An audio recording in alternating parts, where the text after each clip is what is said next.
అందరికీ నమస్కారం. ఈరోజు మన అమృత ఆహారంలో కరివేపాకు జ్యూస్ ఎలా చేసేది అనేదని తెలుసుకుంటున్నాము. ఇది విడిపించిన కరివేపాకు అన్నమాట. 2 కప్పు, తర్వాత 1 కప్పు బాగా దంచి పెట్టిన బెల్లం పొడి, తర్వాత 1 చిప్ప కొబ్బరి. దీన్ని మేము తురిమేసిన తర్వాత కొబ్బరి పాలు తీస్తాము. తర్వాత ఒక 5 ఏలక బుడ్లు, తర్వాత 2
నార్మల్గా అయితే ఏం చేస్తామంటే, ఇది మిగిలిండే పిప్పి ఉంటుంది కదా, ఈ పిప్పిని కూడా నేను రసంలోకి కానీ దాంట్లోకి వాడవచ్చు. చాలా బాగుంటుంది.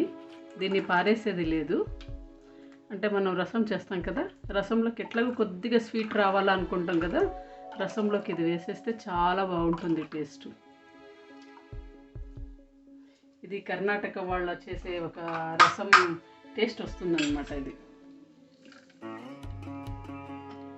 చూడండి, ఇది ఉంది కదా, ఇదంతా వాడేస్తున్నాం అనమాట. నీళ్ళు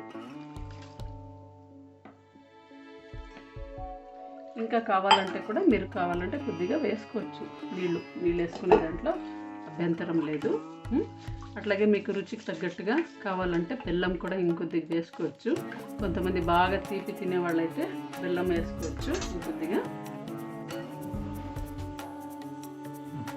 ఇప్పుడు చూడండి, కరివేపాకు జ్యూసు తయారైందనమాట. సో ఇది ఎంత టేస్టీగా ఉంటుందంటే, ఇప్పుడు నేను చేసిండేది మీకు